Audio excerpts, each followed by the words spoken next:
And welcome to the Redmen TV, proudly backed by Ladbrokes. We've got 4 big news stories for you today. We're going to be talking Michael Keane, we're going to be talking Daniel Sturridge, Isco and Aubameyang. Yes, I know that's why you're here, and I'm going to save it to last just because that's why you're here. But it is the best topic. I like to save the best topic to last because that's the one that I want to talk about most, because why wouldn't you want to talk about Aubameyang to Liverpool? I mean, it's not going to happen, but we'll talk about it regardless.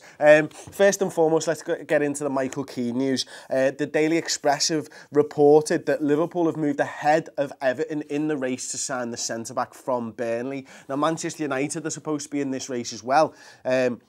They put a clause into, a buyback clause, I suppose, with Burnley. That Burnley loaned Keane off Manchester United and then bought him, I think it was around 2015. Now, apparently, they've got a 25% discount, essentially, on Keane.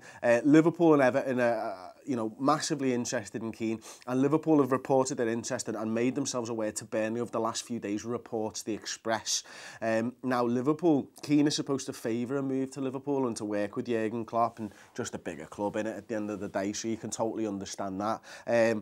Centre-back has played really, really well. He's been a mainstay in Burnley's defence this season. He's 24 years old, and Jurgen Klopp apparently, again, according to reports in the Express, is looking at him as a long-term option at centre-back for Liverpool. So let me know in the comments section whether you like that or you don't want it and you want someone better. Are we looking for one centre-back or are we looking for 2 centre-backs now? We've started to move to a sort of a hybrid 3 at the back in recent weeks. Matip looks to me like a mainstay next season.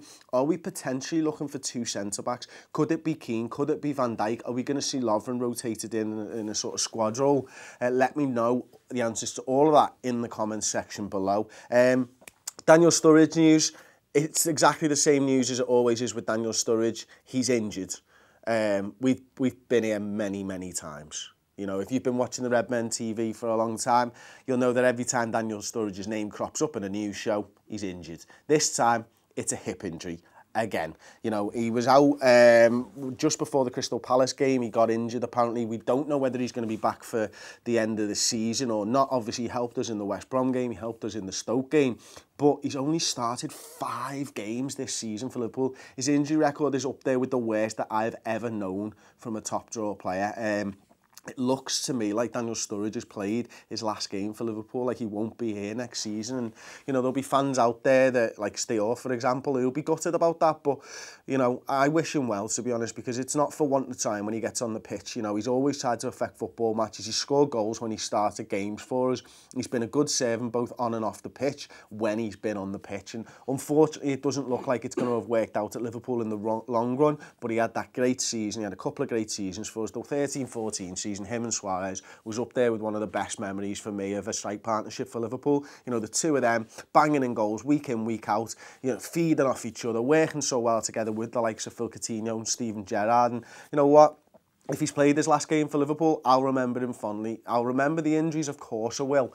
But he's a player who always gave his all on the pitch. His problem is his body, and that ultimately I don't think is his fault. Moving on, some news about Isco actually, apparently, and this is according to Marca. Real Madrid midfielder Isco's held talks with Liverpool and Manchester City. Now, the Spaniard flirted with the 2 clubs before deciding to sign a new contract at the Bernabeu, which puts him on about £100,000 a week. So it looks like the Isco rumours have well been put to bed. And interesting that Liverpool entered into talks for Isco, though it does tell you about the calibre of player that Liverpool are looking at this summer. And, he's a player that has struggled to get into that Real Madrid team this season, of course. But, whenever I've seen him play, he's a top quality player. And, I like Liverpool to be linked to players like that. Ultimately, if he's decided to stay at the Bernabeu, fair enough. Can't kind of understand why, if he wants to fight for his place. That's a trait that I actually like about the player, a guy who's not getting into the side, who feels he deserves to be at a top club and playing every week. You know what, they're the type of players that Liverpool should be going after. And another player that Liverpool should be after, and the reason that you've tuned in today, is Pierre Aubameyang. Now, look, we all know about Pierre Aubameyang, 27-year-old forward, plays for Gabon internationally, plays for Borussia Dortmund. outstanding record over the last 4 seasons at Dortmund. 27 starts, 1 substitute appearance this season in the Bundesliga, 27 goals in those 28 appearances in the league, plus 2 assists.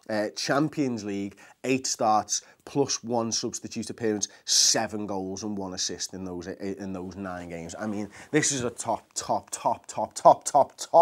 quality centre forward who, according to Court Offside, and this is why I'm a little bit reticent to discuss this so much, Court Offside have linked them and said that, and you know, I've printed what they've said. Liverpool FC chiefs have promised manager Jurgen Klopp they will back a £70 million move for a star striker this summer on one condition.